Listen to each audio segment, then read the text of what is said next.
It's 94.9 and 99.1 The River. That's where you're listening to right now. It's 9 a.m. It's Thursday morning.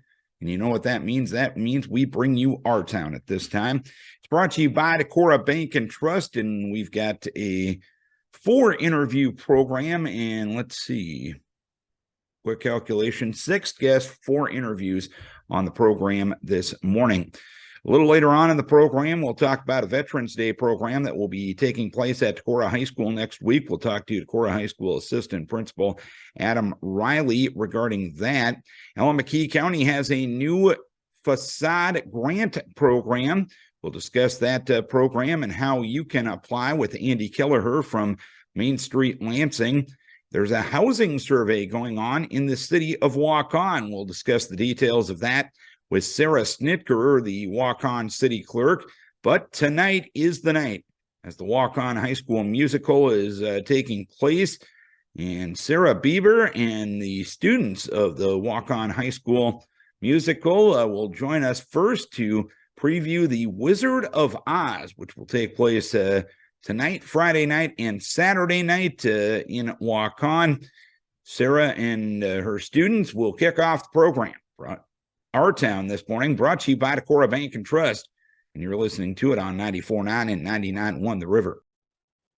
The Waukon High School Musical will begin tonight. The Wizard of Oz will be put on by the talented young men and young women at Waukon High School, and we have 3 of the performers, as well as Sarah Bieber from Waukon High School joining us. And Sarah, first of all, explain to us, how do you go about selecting what performance to put on for the folks come the fall? So we actually decided this last spring, and we did it a little bit differently this year. And Dakota helped. They all helped. Molly, Gabe.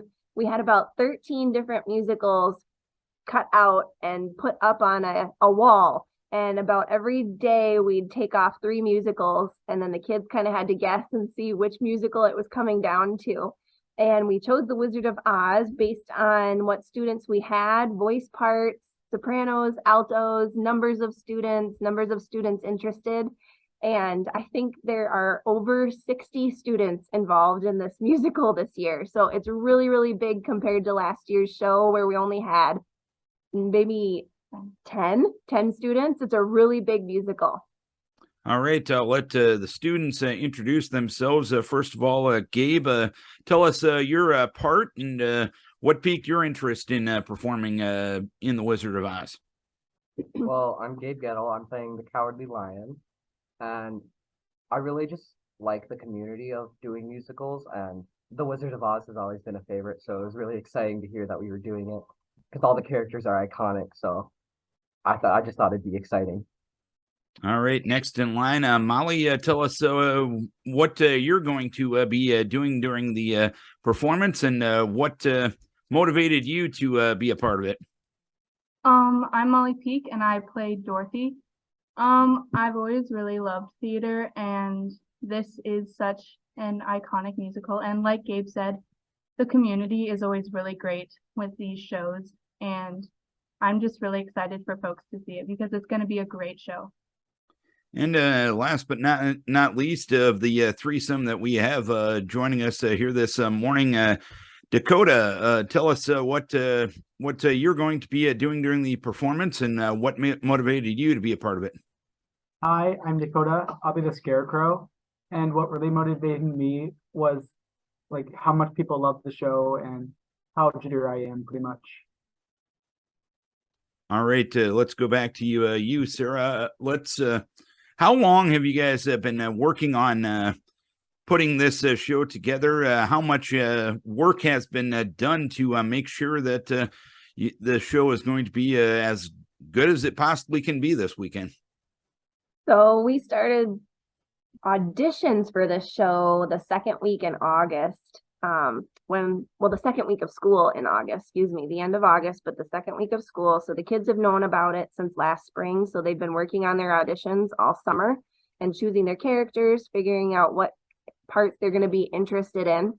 And then we started our actual auditions that end of August. Then the next week we started right after Labor Day with rehearsals, and we've had rehearsals from 6 o'clock to 8:30, 9 o'clock every Thursday and Monday and Tuesday since then.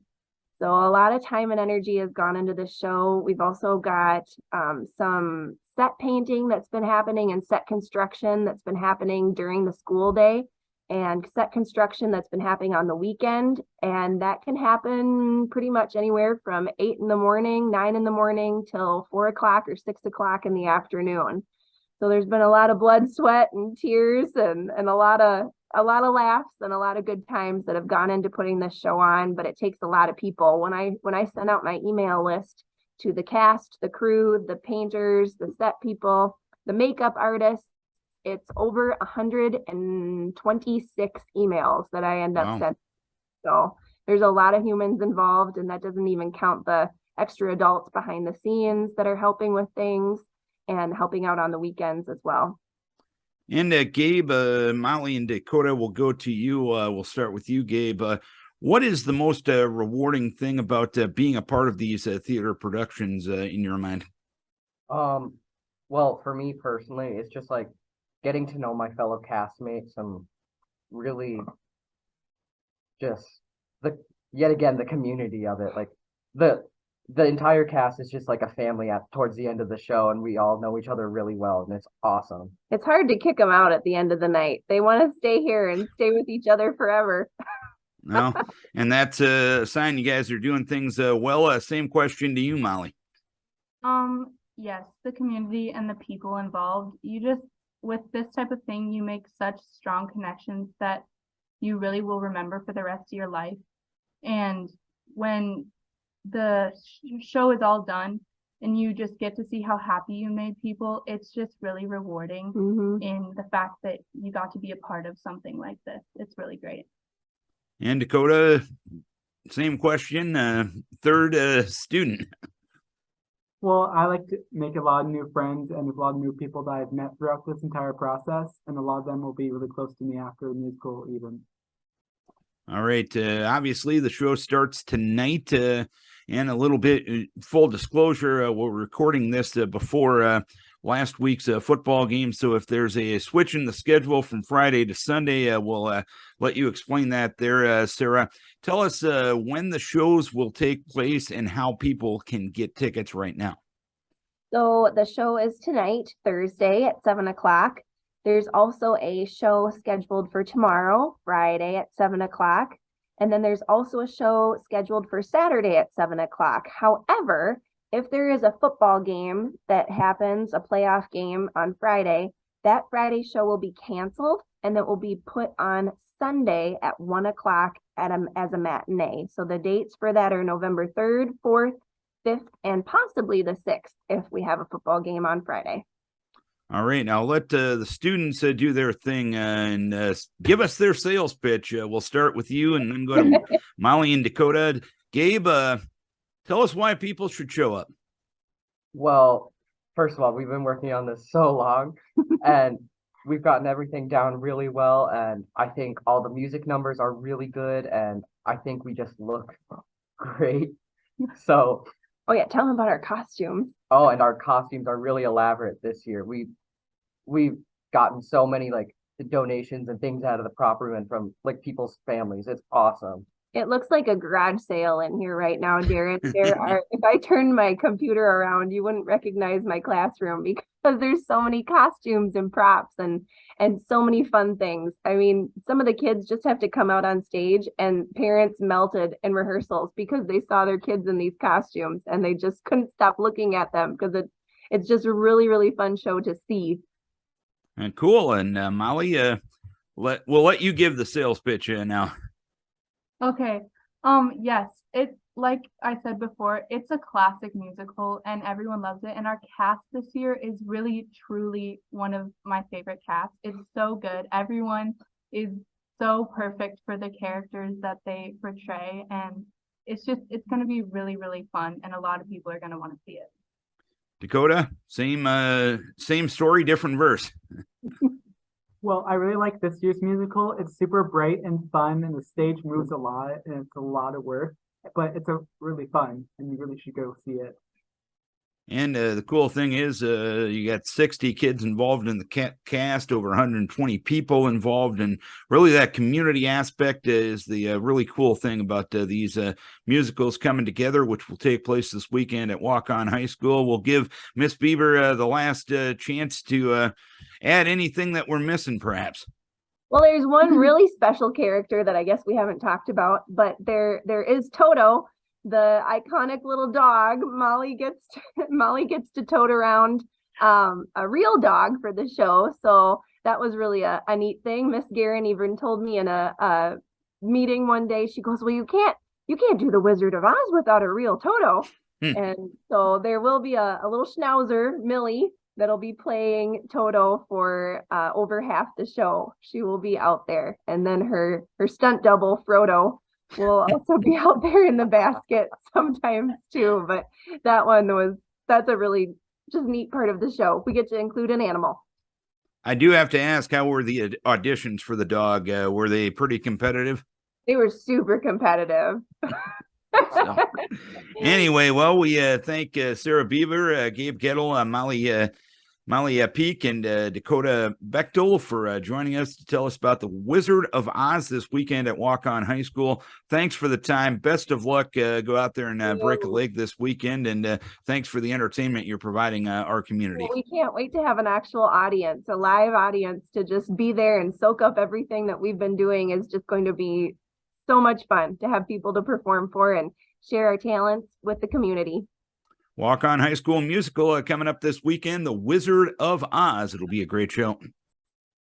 With us now is Sarah Snitker from the city of Waukon. She is the city clerk in Waukon, and she's here to discuss a community survey on housing needs. And Sarah, explain how this survey came about. How did the city get to this point of asking residents about housing? Yeah, so the Iowa State Extension Office had reached out to Val Ranke, the Allamakee County Economic Development Director, and kind of let her know the information. And then she reached out to us to see if we would be interested.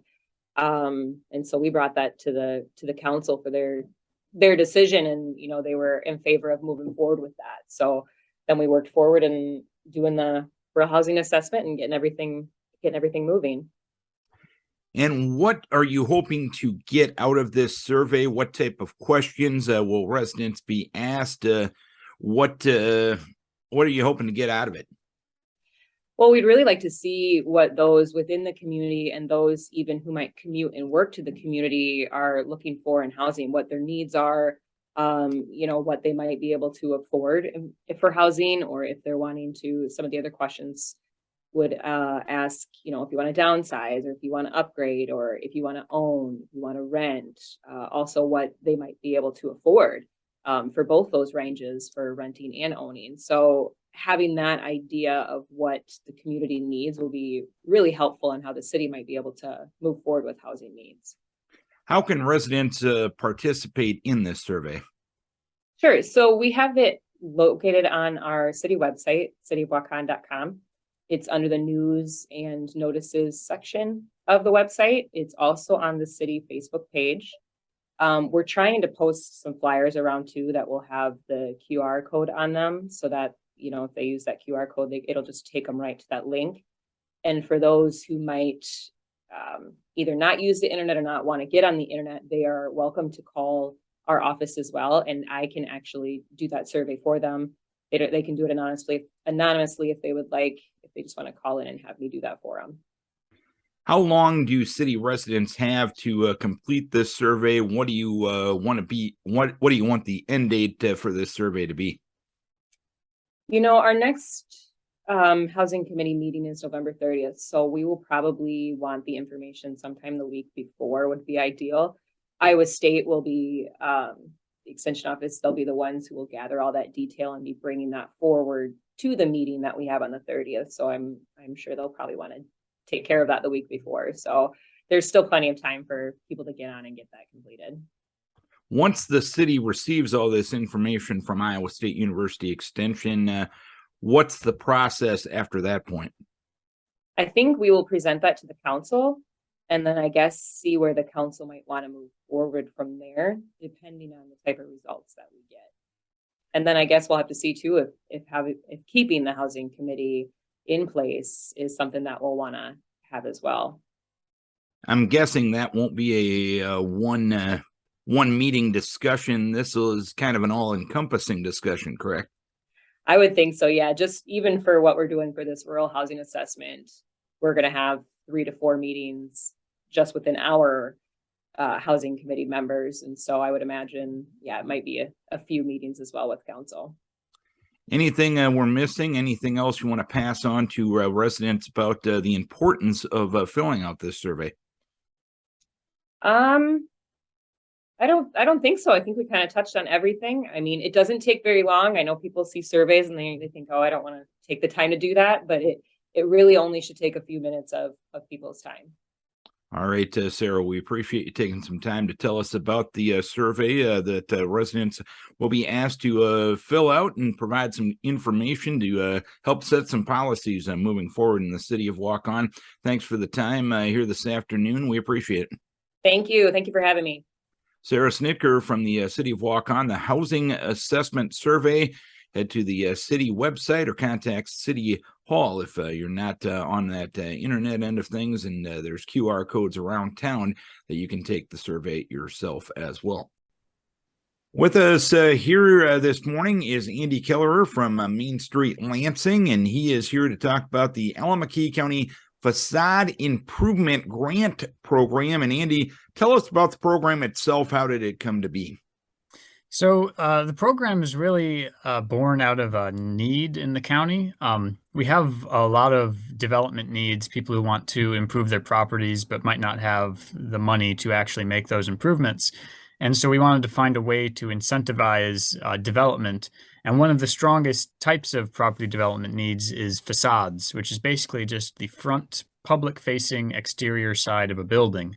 And so we have a lot of studies that we've been able to find from Wisconsin, Baltimore, all around the country that show that just simply fixing up a facade and making it look better can increase sales, reduce vacancies, reduce crime, increase foot traffic, and there's just a whole host of positive things.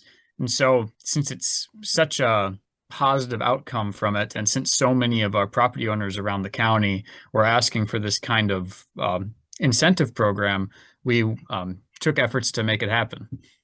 So, big picture, you're telling us you can judge a book by its cover from a marketing standpoint. Is that a fair way to put this? Yeah, pretty much. I mean, think about businesses that you go into or buildings that you look at. If a building looks run down and shabby on the outside, you're probably not going to be walking into that business because you're thinking, well, if that's what the outside looks like, the inside can't be much better. But if a business looks fresh and new and updated, then you're going to be more willing to walk in. You might be more willing to reach out to that property owner to start your own business there because it's a welcoming environment for customers and visitors. Who is eligible for this program? What business owners are eligible for this program? So pretty much every commercial property within Allamakee County is eligible. So if business is conducted in the building, it should be eligible. And you can be a property owner or you can be a tenant who has permission from the property owner. So if you are a business who rents your space, you can still qualify for this grant. All you have to get is a simple signature from your property owner saying, yeah, I'm okay with you spending money to improve my building, which we don't think people would have a problem getting.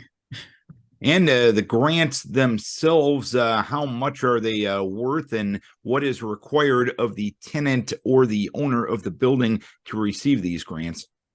So the grants are for up to $5,000, and they require a 1-to-1 match, which means that if you get a $5,000 grant from the county, you also have to pay $5,000. So you have a $10,000 total project.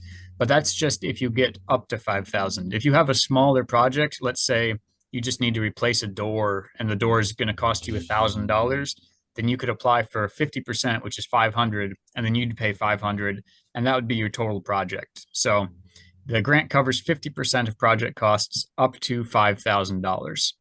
Where is the money coming from to fund this program? So this money is $50,000 allocated from Allamakee County's Hotel Motel Tax Fund. So hotel motel tax is a tax levied against short-term rentals. So if visitors are coming to Allamakee County and staying here, it's a tax they pay in order to stay in Allamakee County. And so we're reinvesting those funds into this program to kind of enhance the visual aesthetics of the county and try and bring more people here and just continue to grow that fund. And can people apply now? Is there a timeline for people making their applications? What's kind of the timeline to receive some of these funds? So right now the applications are open. You can find them at allamakeecounty.com. And the timeline, it's a rolling timeline. So we'll accept applications as they come in, but it will also be first come, first serve. As we see good projects that are worth funding, we will fund those. And we anticipate, with how much interest we've heard from around the county, that this first round of funding will probably go by December or January, because there's a high level of interest from most of the towns in the county. So the timeline of the projects itself, you have 12 months after you're awarded to complete your project, which means that if you have a project that you're thinking of doing maybe next summer, you could still apply for this project now and get into this first round of funding. And then you just wait until summer to complete your project, because that's still within 12 months. So you're saying if a business owner or a business tenant is interested, they should probably fill out the paperwork as soon as possible? Yes, absolutely. I'd say definitely get it turned in by the first week of December, and that'll give you your best chance of being considered for this funding right now. Would you like to make this thing a sustainable thing, that it can be a continual program and not just, as of right now, a one-time funding for this program? Yes, that would be the hope. So we want to hopefully show how strong the need is for this program. And then when we have these projects that are going around the county and we're doubling our investment and seeing all of this work around Allamakee County, we're hoping that that will incentivize even more funding to be allocated to the program so that it can be sustainable past this one-time thing. And we're also encouraging the local communities to create their own programs to help complement the county program. So like in Lansing, we're going to try and use some RAGBRAI money to create a local program that would help people build off of the county grant and fund an even bigger project maybe. And I know Waukon might be thinking about that, and we started talking with Postville, so they might be interested. So hopefully we could get this kind of county ecosystem of building improvement funds that would just lead to a lot of investment around the county. Anything we're missing on this? Anything else the public needs to know about it? I think that's pretty much it. It's a pretty simple application. We only really ask 3 questions. They are, what are you going to do with your project? What are your future plans for the property? And how much is it going to cost? So if anyone's looking for what their first step should be, it should be to figure out what they want to do and get some quotes for that, because we're going to need to see those numbers. All right, Andy, we appreciate your time and telling us about this Allamakee County Building Facade Program grant application process, which is underway. We wish you best of luck with the project, and also with the program grant application process that is underway. And hopefully this can be something that can continue for years to come, but we'll get it going, and crawl before you can walk, I guess. Appreciate the time as always. Hey, no problem. Thanks for having me. Andy Kelleher from Main Street Lansing, discussing the Allamakee County Facade Improvement Grant Program. Details available at allamakeecounty.com.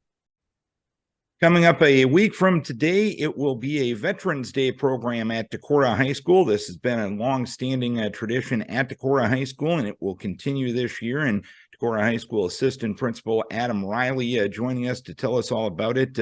Adam, why is it important to have these type of programs and to present these type of gatherings to the students of today?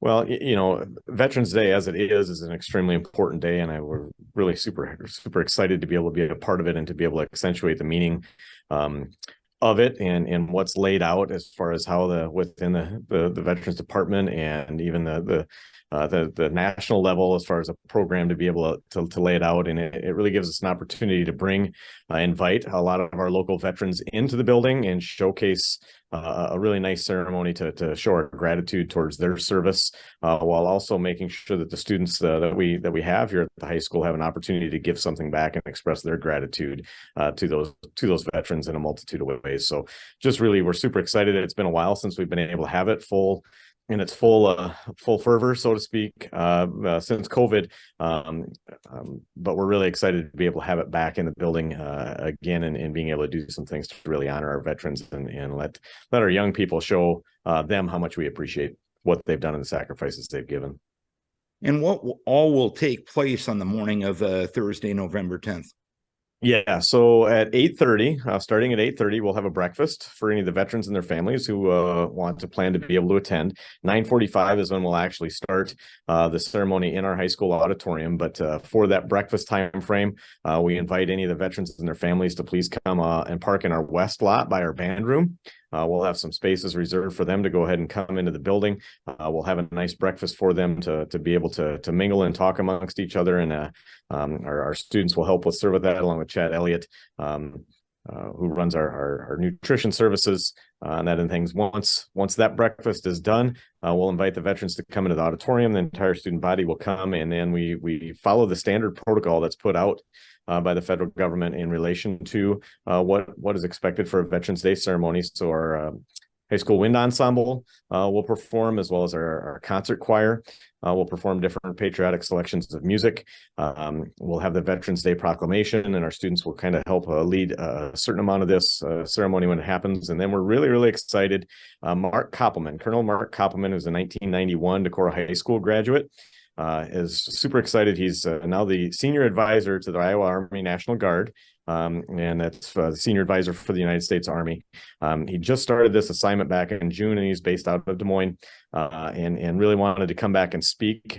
And we're super excited for him to be able to do it. He's got a wealth of military experience and has been an extremely successful career, primarily as a pilot. He flew helicopters and then eventually did private planes for lots of different high-ranking Army officials on that end of things. So he's got some great experiences that we're looking forward for him to be able to come back and take to have a take and return to Decorah High School to share what it means to him within that message and how this place has impacted him in terms of his military career. So really excited to be able to have him come back, and as well as for our students to be able to showcase and show some appreciation.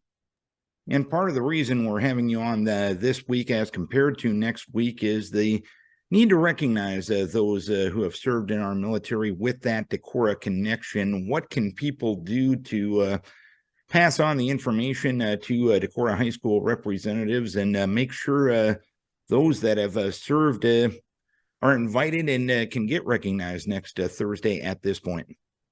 Yeah, probably the big reminder for everybody is just to initially remind them that we are on Thursday, November 10th. We do not have school on Veterans Day. It's a scheduled in-service day. Kind of important that we want to make sure we have to slide and bump things up because we want to make sure the students are involved. This is a student and staff-led exercise when it comes time to be able to do that, but just reminding them, spreading the word. I know we've put some different information out there in relation to a press release, but if they have questions, they can certainly call us and contact us at the high school. And just like I said, spread the word as far as a nice, neat way that we try to be able to honor and recognize our veterans. And you have the possibility of submitting photos of loved ones with Decorah connections that to the high school, and I believe the deadline is the end of this week. Is that correct? Yes, so they can contact Denise Goldroot here in the high school office on that end of things, and they can email her at denise.goldroot@decorah.k12.ia.us. If they've got any veterans that they want to do, one of the neat things that began, close to 15 years ago, is that we created a wall of veterans that we go ahead and display. We'll start displaying it next week in our main entrance into the high school, so the students can continue to see and who out there within the community has given service, so they have an opportunity to thank them, as well as continue to recognize some of our other recent graduates who've put their time in from a military service. Some of the same people that they've walked down the hallways with here in recent years. Some of our juniors and seniors are actually out there and doing great things in terms of serving our country, and it's pretty super excited. So if any family has a picture, a brief description of time and where served, we will certainly welcome that as we continue to add and build upon that wall of honor when it comes time for that. And I know this thing has been going on for a couple of decades now, and I know it hasn't been a full-fledged ceremony since COVID in 2020, but looking back on your past experiences and the school's past experiences, how rewarding is this ceremony to really all people involved?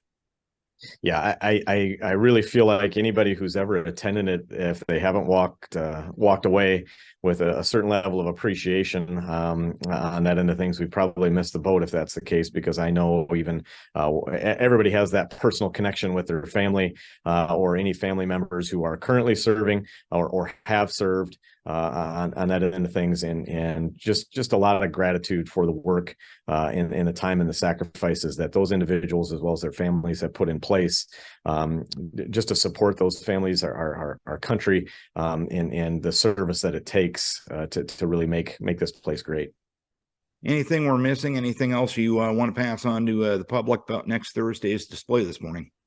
Yeah, no, I just want to emphasize again, we are on Thursday, November 10th, obviously, because we don't have school on the 11th. So a lot of people can attend some even more, get an extra Veterans Day ceremony when it comes time for that as a bogus bonus. And as you alluded to, anybody who wants to double check or make sure if they want their any of their family members recognized for that service for our wall of veterans that ends up being displayed, so students get to see. And then obviously when people come, and then obviously people know that the breakfast starts at 8:30. And they can certainly pull into the west parking lot where we'll have some spaces reserved for them for a shorter walk to be able to get in. And we're just super excited to be able to host and welcome the community into the building for this special event. All right, Adam, we appreciate you taking some time to tell us about it this morning, and thank everybody at Decorah High School for their work in recognizing those who have given a lot for this country to give us all the things we take for granted way too often. Thanks for the time again. You bet. Thank you, Darren. Adam Riley, assistant principal at Decorah High School. Next Thursday, Veterans Day program beginning with a breakfast at 8:30 at Decorah High School. A thank you to our guest on the program this morning, Sarah Bieber, and the students of the Waukon High School Music Department. The Wizard of Oz starting tonight, tomorrow night, and Saturday night at Waukon High School, their annual fall musical. I know the students will put on a great show related to that. I want to thank Waukon City Clerk Sarah Snitker for telling us about a Waukon housing survey that the folks want to hear your 2 cents about housing needs in the community. I also want to thank Andy Kelleher from Main Street Lansing, a building facade program in the community or in the county of Waukon. All communities in the county is now available, and many ways you can apply for that. All the details available at allamakeecounty.com. I want to thank Adam Riley for joining us, the assistant principal at Decorah High School. And he told us all about the Veterans Day program that will take place next Thursday at Decorah High School. They are taking place on the 10th of the month, because next Friday they do not have school. It's a scheduled in-service day. So next Thursday, the annual Veterans Day program returning to Decorah High School. Haven't had the ability to have a full-fledged program regarding that since COVID, but it's back in a full-fledged program this year, and I've never had the opportunity myself to go to it, but everyone who has been there has told me it's a very great event and a great way to honor those that have served. Don't forget, each and every week we put these shows on YouTube, and that gives you a chance to watch these shows when it's available to you. We realize you can't always be by a radio or streaming device at 9 o'clock on a Friday or a Thursday morning for that matter, but we feel we get to talk to interesting people and talk about interesting community events. And we want to give you the opportunity to hear these people at your leisure. That's why we put these shows on YouTube each and every week. Just go to one of our LA Communications Facebook pages. We put the links up there. And for today's shows, if you're out on YouTube watching crazy cat videos or anything like that, or whatever else you do on YouTube, just put in 11-3 Our Town program and you can get it that way as well. A big thank you to our guest. A big thank you, as always, to Decorah Bank and Trust. And the biggest thank you is to you for tuning in, for logging on, or for watching Our Town on 94.9 and 99.1 The River.